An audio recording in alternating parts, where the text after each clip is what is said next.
Hello students, आज हम लोग प्रोडक्शन पॉसिबिलिटी कर्व या उत्पादन संभावना वक्र के बारे में पढ़ेंगे, जिसे प्रोडक्शन की फील्ड में अप्लाई किया जाता है। जिस तरह कंजम्पशन की फील्ड में इंडिफरेंस कर्व होता है, वैसे ही प्रोडक्शन फील्ड में प्रोडक्शन पॉसिबिलिटी कर्व होता है। इसमें यह बताया गया है कि जो फैक्टर्स ऑफ प्रोडक्शन होते हैं उत्पादन के साधन, जैसे लैंड, लेबर, कैपिटल, ये सब सीमित लिमिटेड होते हैं, कम होते हैं। लेकिन उनसे जो चीज़ें बनानी हैं, जो प्रोड्यूस करना है, वो बहुत सारी चीज़ें हैं जिनका प्रोडक्शन करना है, अनलिमिटेड है। तो प्रॉब्लम ऑफ चॉइस आती है कि इन चीज़ों का प्रोडक्शन किया जाए और किसका प्रोडक्शन नहीं किया जाए। इस थ्योरी में बताया गया है कि दो वस्तुएं हैं जिनको प्रोड्यूस करना है, एक्स गुड और वाई गुड, दोनों का प्रोडक्शन करना है। इसे एक एजम्पशन से हम पहले समझेंगे। एजम्पशंस यानी मान्यताएं दी गई हैं। इसमें बताया गया है कि इस थ्योरी में जो दो चीज़ें बनानी हैं, टू गुड्स बनानी है, एक्स और वाई, जो एक फर्म को प्रोड्यूस करनी है। Constant supply of factors of production, जो फैक्टर्स ऑफ प्रोडक्शन है जैसे लेबर, कैपिटल, लैंड, श्रम, पूंजी, ये सब कांस्टेंट सप्लाई, स्थिर है। जितने हैं, जितनी पूर्ति इनकी है उतनी ही रहेगी, ना ये बढ़ेंगे और ना कम होंगे। फैक्टर्स और not specific to one use, ये जो फैक्टर्स ऑफ प्रोडक्शन है, लेबर, कैपिटल, मशीन और पूंजी, उनसे केवल एक ही वस्तु एक्स ही नहीं बनाई जा सकती, उनसे वाई भी बनाई जा सकती है। एक ही वस्तु के प्रयोग में वो विशिष्ट नहीं है, स्पेसिफिक नहीं है, वो दोनों चीज़ें बना सकते हैं। कांस्टेंट टेक्नोलॉजी है, जो तकनीकी इस पूरी थ्योरी में यूज़ हो रही है प्रोडक्शन में, वही रहेगी, उस टेक्नोलॉजी में कोई चेंज नहीं आएगा, नहीं तो कर्व चेंज हो जाता है। Full employment of factors of production, जो भी प्रोडक्शन के फैक्टर्स हैं, लेबर और कैपिटल, वो फुली एम्प्लॉयड हैं, सबको काम मिला हुआ है। इसीलिए इस कर्व पे ही रहना है, इस कर्व के अंदर या बाहर कोई पॉइंट नहीं लेंगे, जो आगे समझाया जाएगा। फैक्टर्स आर यूज्ड एफिशिएंटली, जो भी फैक्टर्स हैं उनको एफिशिएंटली पूरी तरह से यूज़ किया जा रहा है, वो अपनी पूर्ण क्षमता पर काम कर रहे हैं। अब हम लोग इस कर्व को देख लेते हैं। ये देखिए स्टूडेंट्स, ये है प्रोडक्शन पॉसिबिलिटी कर्व और ये है टेबल। इसमें बताया गया है ओ एक्स एक्सिस पे गुड एक्स ली गई है और ओ वाई एक्सिस पे गुड वाई, वस्तु वाई का उत्पादन दिखाया, प्रोडक्शन दिखाया गया है। अब देखिए, दोनों वस्तुएं बनानी है, लेकिन हमारे पास, मान लीजिए हमारे पास लेबर लिमिटेड है। जब गुड एक्स 1 बन रही है तो गुड वाई 25 बन रही है। अगर हमको एक्स का प्रोडक्शन बढ़ाना है तो वाई का प्रोडक्शन कम करेंगे, तभी एक्स का बढ़ा पाएंगे, क्योंकि लेबर हम वाई से एक्स की तरफ लाएंगे, तब एक्स का प्रोडक्शन बढ़ पाएगा। अब x को बढ़ाने के लिए, 1 से 2 करने के लिए, y का से जब हम लेबर इधर लेके आएंगे तो उधर प्रोडक्शन कम हो जाएगा, 25 से 22 हो जाएगा। देखिए C कॉम्बिनेशन में y का प्रोडक्शन 22 हो गया, 20 और x का प्रोडक्शन 2 हो गया।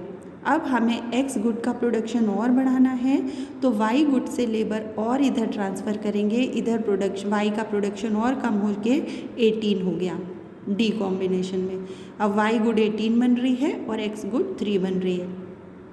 इसी तरह जैसे जैसे हम x गुड को बढ़ाते जाएंगे, वैसे वैसे हमें y गुड को कम करते रहना पड़ेगा, क्योंकि हम लेबर एक तरफ से दूसरी तरफ ट्रांसफ़र कर रहे हैं। ये माना गया है कि जो फैक्टर्स ऑफ प्रोडक्शन है वो लिमिटेड हैं।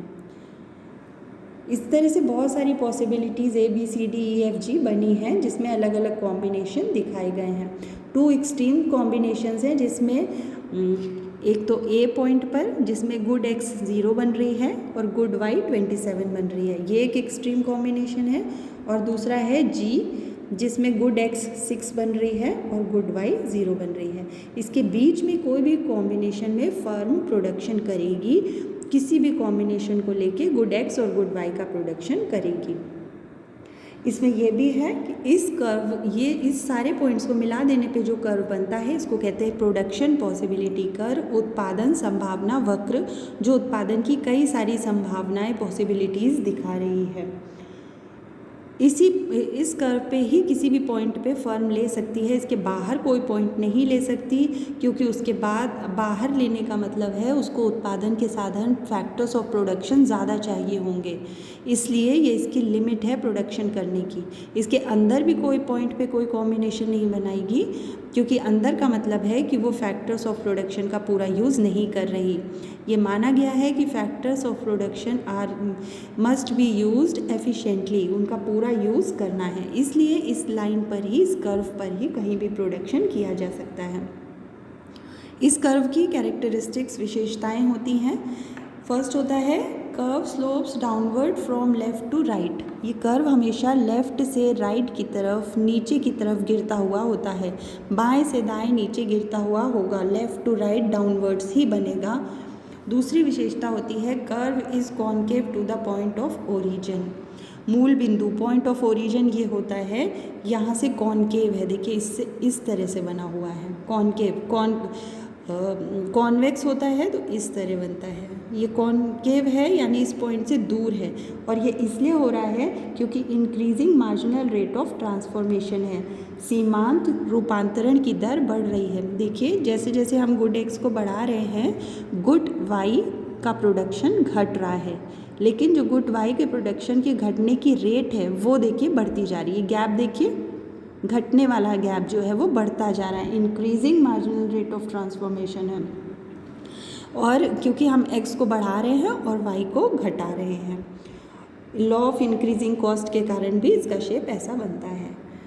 इसके बाद कुछ कंडीशंस ऐसी होती है जब ये curve, production possibility curve change भी हो सकता है। उसके चेंज होने की कौन कौन सी पॉसिबिलिटीज़ हैं ये हम देखेंगे शिफ्टिंग ऑफ कर्व में। चेंज इन रिसोर्सेज, साधनों में परिवर्तन हो जाए, मान लीजिए हमारे पास लेबर बढ़ गया या मशीन बढ़ गई, इंक्रीज इन रिसोर्सेज हो गया, लेबर ज़्यादा होगा तो प्रोडक्शन भी ज़्यादा होने लगेगा। अब देखिए good X O X axis पे और गुड वाई, वस्तु Y good O Y axis पे शो की गई है। प्रोडक्शन हो रहा है पीपी कर्व पे। अब उत्पादन के साधन, फैक्टर्स ऑफ प्रोडक्शन, मान लीजिए लेबर बढ़ गया तो गुड एक्स का प्रोडक्शन P से बढ़ के P1 हो गया, और गुड वाई का प्रोडक्शन भी P से बढ़ के P1 हो गया। एक नया कर्व आ गया P1 जिसमें दोनों का प्रोडक्शन बढ़ गया है क्योंकि रिसोर्सेज बढ़ गए हैं। इसी तरह से अगर डिक्रीज इन रिसोर्सेज हो जाए, रिसोर्स कम हो जाए, लेबर कम हो जाए, मशीनें कम हो जाएँ प्रोडक्शन करने के लिए, तो प्रोडक्शन भी कम हो जाएगा। P1 से कम होके P हो गया, और गुड वाई का भी P1 से कम होके P हो गया। तो इस तरह से शिफ्टिंग ऑफ कर्व में पहली कंडीशन होती है चेंज इन रिसोर्सेज की। जब साधनों में परिवर्तन होता है तो या तो कर्व आउटवर्ड शिफ्ट हो जाता है या इनवर्ड शिफ्ट हो जाता है। दूसरी कंडीशन होती है जिसमें चेंज इन टेक्नोलॉजी हो, अगर तकनीकी चेंज हो जाए तो भी कर्व चेंज हो जाएगा। अब मान लीजिए पहली कंडीशन है efficient technology for good x के लिए कोई अच्छी टेक्नोलॉजी आ जाए। गुड वाई का प्रोडक्शन देखिए, पहले पीपी कर्व पे प्रोडक्शन हो रहा था, अब गुड एक्स के प्रोडक्शन के लिए अच्छी टेक्नोलॉजी आ गई है तो इसका प्रोडक्शन बढ़ के P1 हो गया क्योंकि टेक्नोलॉजी अच्छी है। गुड वाई का प्रोडक्शन P ही होता रहेगा, उसका नहीं बदलेगा क्योंकि उसकी टेक्नोलॉजी वही है, वह वैसे ही पुराने तरीके से प्रोडक्शन हो रहा है। तो गुड एक्स का कर्व शिफ्ट होके P1 हो गया। इतना गैप में, इतने में गुड एक्स का प्रोडक्शन बढ़ गया क्योंकि एक्स की टेक्नोलॉजी अच्छी आई है। दूसरी कंडीशन होती है जब efficient technology for good Y वस्तु के लिए उत्पादन की अच्छी तकनीकी आ जाए तो गुड वाई का प्रोडक्शन बढ़ जाएगा। देखिए गुड वाई है यहाँ पर, इसका प्रोडक्शन OP से बढ़ के OP1 हो गया। इतना गैप प्रोडक्शन बढ़ गया क्योंकि उसकी अच्छी टेक्नोलॉजी आ गई है, और गुड एक्स में कोई फ़र्क नहीं पड़ा क्योंकि उसकी वही टेक्नोलॉजी है, उसी से प्रोडक्शन हो रहा है। तो गुड एक्स की अच्छी होती है तो एक्स एक्सिस पे बढ़ता है, गुड वाई की अच्छी टेक्नोलॉजी होती है तो वाई एक्सिस पे बढ़ता है, और अगर दोनों की अच्छी हो जाती है तो दोनों एक्सिस पे बढ़ जाते हैं। देखिए efficient technology for both goods, x और वाई वस्तु की कुशल तकनीक, अच्छी टेक्नोलॉजी आ गई।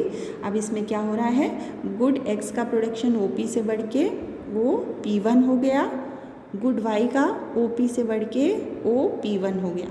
दोनों का P1 प्रोडक्शन बढ़ा है क्योंकि दोनों की टेक्नोलॉजी, बोथ गुड्स की टेक्नोलॉजी अच्छी आ गई है। तो इसमें पूरा कर्व P से शिफ्ट होके P1 हो गया। इस तरह से ये प्रोडक्शन पॉसिबिलिटी कर्व है जो प्रोडक्शन की फील्ड में अप्लाई किया जाता है। Thank you.